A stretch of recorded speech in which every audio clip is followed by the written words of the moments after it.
여러분 안녕하세요. 4월 23일 수요일 송영선TV 시작하겠습니다.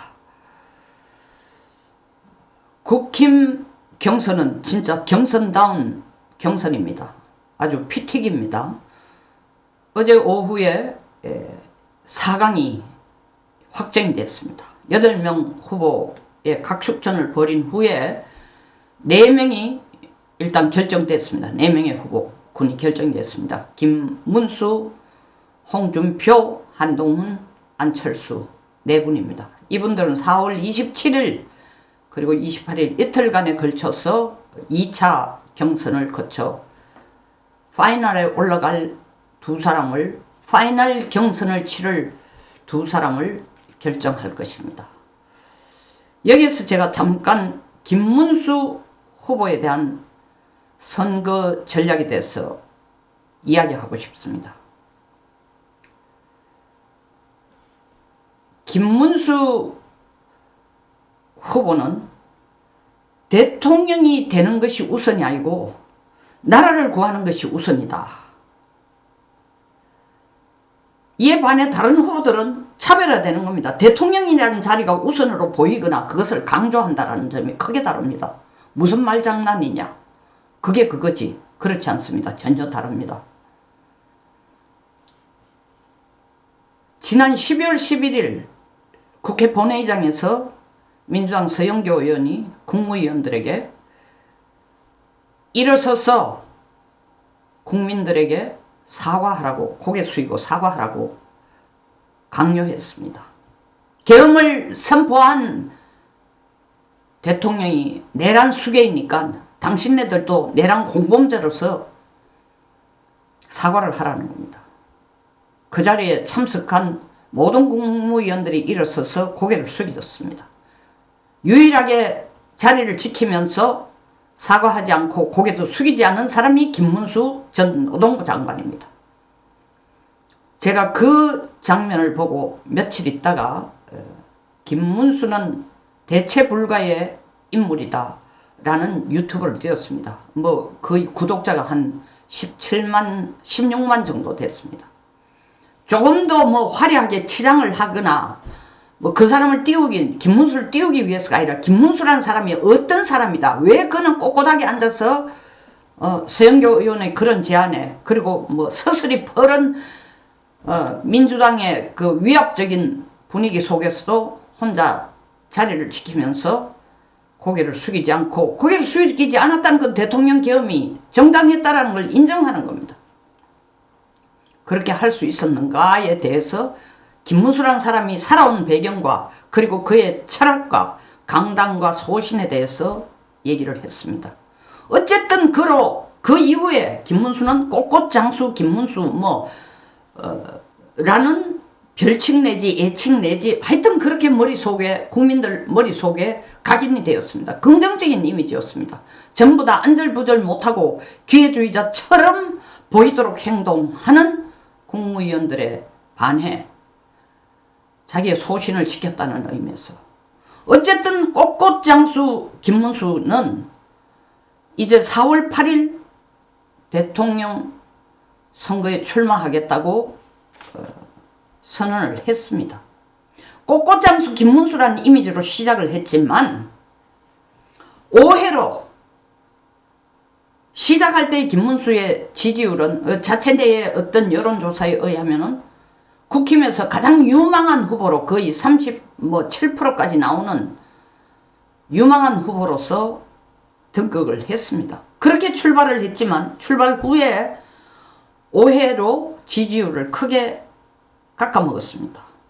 그 오해는 뭐냐? 출마하고 얼마 되지 않아서 나는 이준석도 안겠다, 한동훈도 안겠다, 이게 이재명을 이기는 길이라면 이들을 다 안겠다 뿐만 아니라 윤 대통령의 마음을 안는 그의 윤어게인 정신을 이어받는 윤심도 중요하지만 당심과 민심도 똑같이 중시한다. 이 모든 걸 다 얻어야 이길 수 있다라는 발언을 함으로써 그 당시 그게 한 4월 8일 출마 선언 이후에 한 4, 5일 후에 발언한 내용입니다. 요 내용 자체가 아니고 이게 전체 긴 내용이지만 이걸 듣는 기자 내지는 이 편집하는 사람들은 악마의 편집을 해서 준석이도 앉겠다, 동훈이도 앉겠다, 내가 후보를 이름을 빼고 불러서 죄송하지만, 그리고 심지어는 자기가 윤심을 유일하게 아는 사람이 아니고 윤심만이 중요한 게 아니라 당신과 민심까지 민심을 다 넣어야 된다라고 얘기하는 게 이게 뭐야? 우리는 김문수를 꽃꽃장수라고 생각한 것은 좌고우면하지 않고, 그리고 오직 윤심만을 향해서 달려가겠다라고 믿었는데 왜 국민들이 그게 열광을 했냐 하면은 4월 4일 대통령 탄핵 인용이 8대 0으로 나오는 데 대한 그 결과에 대한 국민들의 좌절감 내지는 집단 우울증, 이것 때문에 윤석열 대통령에 대한 그 충성심에서 비껴가는, 윤석열 대통령의 복귀를 원치 않는 그런 모습을 보이는 사람에 대한 혐오 내지는 절망 내지 실망감이 어마어마할 때인데, 유일하게 그 기대에서 어긋나지 않으리라고 생각했던 김문수가 윤심만 중요한 게 아니라 당심도 중요하고 민심도 중요하다라는 마치 얼버무리는 듯한 모습으로 편집된 것, 그리고 이준석을 안겠다 하는, 꼴도 보기 싫어하는 이준석도 안겠다는 것, 아니 그리고 대통령을 탄핵하는데 가장 앞장선 이 배신자 중에 배신자인 한동훈까지 안겠다고 하니까 이 이미지로 보인 김문수가 이 모든 발언이, 야, 김문수에 대해서 실망이다, 꽃꽃장수가 아니고 소신도 없고 자고우면하고 표라면 정신이 없구나 라고 평가하면서 정말 썰물같이 지지율이 갑자기 떨어졌습니다. 그런데 김문수가 맞냐? 이 발언은 사실 선거에 이기기 위한 발언이 아니라, 선거에 이기기 위해서는 뭐 멸치, 깨구리, 붕어, 개 다 돌아오느라, 이게 아니고 이재명에게 정권을 넘겨주지 않기 위해서는 누구라도 한 텐트를 만들 수 있다는 걸 강조하다가 보니까, 그리고 또한 이 편집자들에 의해서 이 발언이 고 이준석, 한동훈, 윤어게인, 윤심, 민심, 당심이라는 단어만 돌출적으로 드러나니까 실망을 표했습니다. 아니 꽃꽃장수 아니구만. 그러나 만약에 김문수가 다른 후보처럼 홍준표나 한동훈처럼 임경변이 뛰어나고 화려한 달변가였다면 이런 식으로 편집되는 말을 안 했을 겁니다. 그 뒷부분이 어떻게 되든 간에. 그러나 어쨌든 김문수는 직언을 하는 사람입니다. 오직 마음속에는 뭐가 있다? 나라를 구하기 위해서는 뭐든지 하겠다. 내가 대통령이 되기 위해서가 아니라 나라를 구하기 위해서, 다시 말하면 이재명이 이끄는 나라가 돼서는 안 된다 라는 생각으로 이런 발언을 하게 된 겁니다. 그러나 더 나아가서 김문수는 사실 대통령이 되기 위한 것보다 나라를 구하는 것이 더 우선적이다 라는 것을 보여주는 또 다른 증거는 뭐냐? 가장 앞서서 한덕수와 단일화를 하겠다고 선언했습니다. 그 이낙연도 껴안겠다고 얘기했습니다. 이게 호박벙벅이냐? 잡채밥이냐? 잡탕밥이냐? 아니죠. 지금 후보 중에 한덕수와도 손을 잡고 단일 경선을 하겠다, 원샷 경선을 하겠다 한 사람은 김문수 뿐입니다. 이것 자체가 지금 대통령이 되는데 욕심을 가졌다면 이 발언 안 합니다. 홍준표도 이 발언 안 하고 한동훈도 이 발언 안 하고 안철수도 안 합니다. 그러나 김문수가 가장 앞서서 나는 한덕수와도 손잡고 이낙연도 손잡겠다, 이 나라를 구할 수 있다면. 그래서 김문수의 선거 전략은 대통령이 되는 것보다 대통령이 되는 것이 우선이 아니고 나라를 구하는 것이 우선이다. 이에 반해 다른 후보들은 대통령이라는 자리가 우선으로 보이거나 그것을 강조하는 모습으로 보입니다. 김문수는 은행일체의 인물입니다. 정직하기 때문입니다. 말과 행동이 일치하다는 거죠. 교훈 영색으로 자기 말을 아름답게 꾸미는 것 아니고, 경선에서도 다른 후보들이 그게 뭐 재미를 불러왔다 하지만 상대방의 약점을 들춰내서 아주 조금 뭐라고 할까, 수모를 준다든지 이거로 쾌감을 느끼면서 자기 표를 끌어들이는 그런 전략을 쓰지 않습니다. 유일하게 공격하는 건 이재명입니다. 그것이 어떻게 보면 융통성이 없어 보이지만 그게 김문수의 본 모습이에요. 그러니까 앞과 뒤가 다른 사람이 아니라는 거예요. 보이는 모습 그대로 행동하고 말하는 겁니다. 국민들 여러분, 이때까지 뭐에 대해서 가장 분노를 합니까? 앞뒤가 다른 헌법재판소, 그리고 좌파 카르텔의 이 진짜 험악하고 용서할 수 없는 모습에 대해서 자기 목숨까지 내놓고 계엄을 선포한 대통령의 정직성과 용기와 소신에 대해서 국민들은 박수를 쳤습니다. 그 정직성과 소신에 대해서 국민들은 감동하고, 그 정직성과 소신에 대해서 있는 그대로를 법에 따라서 판결해 주지 않는 야합하는 헌법재판소에 대해서 국민들은 환멸을 느낍니다. 그 헌법재판소와 조금도 다르지 않는 모습을 보이는 게 이재명이라는 겁니다. 더더구나 그는 범죄자입니다. 그래서 김문수가 보여주는 모습은 정직 그 자체입니다. 일관성이 있습니다. 그리고 용기입니다.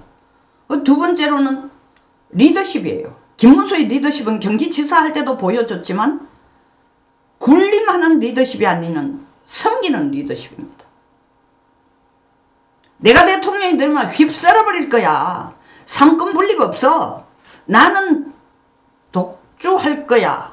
상권 분립이 어디 있어. 대통령이 말하면 법이지. 대통령이 시키면 다 해야지. 사법부, 내가 대통령 되고 난 뒤에 공직선거법 대법원 판결이 유죄로 나온, 너들이 확정한다 해도 확정을 결정했다 하더라도 그걸 가지고 나를 대통령이 쫓아낼 수가 없어. 헌법 84조에 의해서 나는 소추될 수도 없고, 그것과 너들은 확정 판결을 내릴 수도 없고, 그리고 어디 감히 대통령을 건드려. 이게 이재명의 태도입니다. 이 군림은, 자기는 그게 카리스마고 리더십이라고 생각하지만 이게 바로 군림하는 리더십입니다. 국민을 섬기는 마음이 조금도 없습니다. 헌법재판소도 국민을 섬기는 마음이 있었다면은 대한민국 헌법에서 보장된 국민의 가장 강력하고 민주적인 권한인 투표에 의해서 선출된 대통령을 이렇게 쓰레기 취급하듯이 헌재가 판결을 내리지는 않았을 것이라는 겁니다. 국민을 섬겼다면 탄핵 인용이라는 판결은 있을 수가 없다는 겁니다. 세 번째로, 김문수의 청렴을 무능으로 비난하는 사람들이 또 있습니다. 아니 무슨 집 한 채 가지고 있는 자본주의 사회에서 집 한 채 가지고 있는 게 무능한 것이 그게 무슨 청렴의 뭘 자랑이라고 하느냐. 이 무능이다. 맞습니다. 자본주의 사회에서 맞다라는 것은 청렴이 무능이라는 뜻이 아니고, 자본주의 사회에서는 부를 축적하는 것이 능력인 건 사실입니다. 그러나 김문수는 개인의 부를 축적하는 데 시간을 쓰지 않고 나라의 부를 축적하는 데 시간을 썼다는 겁니다. 공적인 살림에 있어서는 결코 무능한 것이 아니었다는 겁니다. 그가 경기지사를 2번 하면서 가장 자랑스럽게 내거는 게 뭡니까?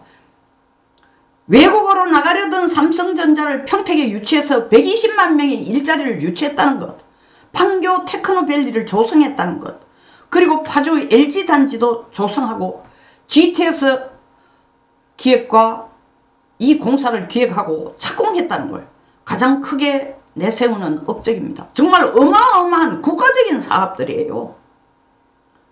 사업일 뿐만 아니라 이것으로 말미암아 엄청난 일자리 창출에 기여를 한 일꾼입니다. 무능하다면 이게 가능했을까요? 자기 개인 자산을 불리는데 신경을 안 쓰고 이런 일을 했다고 해서 그는 무능하다. 그건 옳지 않은 비판입니다. 특정 후보를 옹호하기 위해서 상대적으로 김문수를 깎아내리기 위해서 이 얘기를 할 수 있을지는 몰라도 이것을 보면서 이걸 비유를 해서 그가 공적으로 한 어마어마한 일은 언급도 하지 않고 지금 집 한 채 몇 억 안 되는 자산을 가진 그가 무능하다고 보는 건 말이 안 되는 겁니다. 그리고 네 번째로는 노동운동가 출신이니까 빨개이잖아. 좌빨이잖아. 한 번 좌빨은 영원히 좌빨이다. 그걸 의심하는 사람들이 많다는 겁니다. 아직도 그의 사상을 의심하는 겁니다. 그러나 좌빨 운동을 하다가 끝까지 카밍아웃 하지 않고 얼버무리며 시대에 맞춰 기회주의적 처신을 하는 사람들 많습니다. 특히 저의 동료 의원 중에는 그런 분들이 아직 있습니다. 그리고 지금도 기회주의적으로 처신하고 있는 의원도 있습니다. 이름은 말씀드리지 않겠습니다. 그러나 그들의 뿌리는 철저히 좌빨에 있으면서 국힘에서 국회의원을 하고 때에 따라서는 보수인 척하고 때에 따라서는 좌빨 쪽으로 손을 들어줍니다.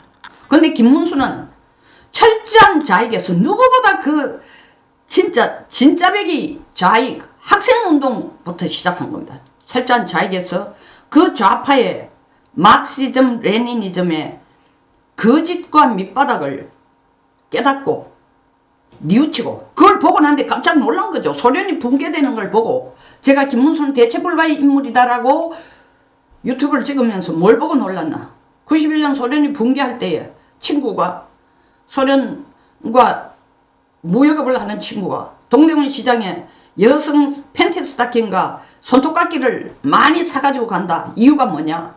그 전부 1,000원짜리인데 이 물건을 들고 가서 그 붕괴한 소련의 젊은 대학생 여학생 뭐 이런 분들에게 그거 하나로 좀 극단적으로 말해서 이거 하나 때문에 몸을 파는 여자들까지 있다. 그 몸 파는 게 옳다 몸 파는 게 좋다라는 뜻이 절대 아니고 그만큼 나라가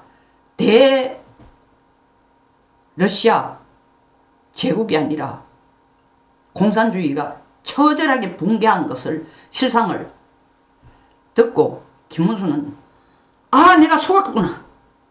철저히 속았구나. 우리가 살 길은 자유시장 경제 민주주의 뿐이다라고 생각하고 그는 완전히 공개적으로 그리고 철저하게 전향을 했습니다. 전향한 것 커밍아웃을 하고 난 뒤 그의 행동이 이중성이 없습니다. 누구보다 가장 앞장서서 보수의 가치를 옹호하고 실천하고 있습니다. 대표적으로 그의 정책을 보면은 한미 동맹 강화, 북핵 억지, 국방력 강화, 그리고 국제적인 기업을 유치하는 데 앞장서는 것, 시장경제의 중요성을 강조하는 것, 민주주의 체제에 목숨을 걸겠다는 것, 이게 다 그의 행동과 말의 일치성을 보여주는 겁니다. 여기까지 들으면 김문수를 자랑하려고 유튜브를 찍냐? 맞습니다. 옳다는 것을 말씀드립니다. 그리고 그의 실체를 다시 한번 얘기하는 겁니다. 여러분들이 선택하는 것은 사람의 일관성을 봐야 됩니다. 결란한 말에 그 말솜씨에 뭐라도 해낼 것 같다는 데에 현혹돼서는 안 된다는 겁니다.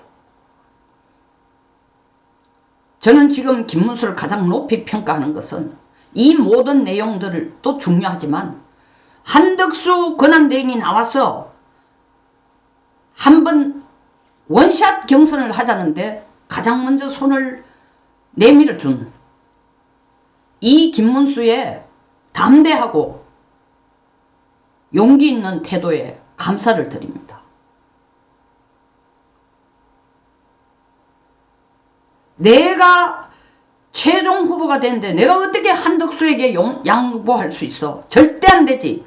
이 마음을 굳게 가지고 있는 지금 후보가 있습니다. 자기가 1위를 할 경우에는. 그럼 2017년 꼴나는 겁니다. 지금 다 합쳐도 이재명이 일동말동한데 이렇게 한덕수와도 기꺼이 손을 잡겠다. 경선도 하겠다. 그 결과를 받아들이겠다 하는 그 자체가 바로 김문수의 선거 전략이고 선거 철학이라는 겁니다. 다시 말해서 대통령이 되는 것이 우선이 아니고 나라를 구하는 것이 우선이다. 우리는 지금 대통령이 되는 것이 우선인 사람을 찾는 게 아니라 나라를 구하겠다는 사람을 반드시 찾아야 하는 것입니다. 그 답을 김문수가 줄 것입니다. 송영선 TV였습니다. 끝까지 시청해 주셔서 감사합니다.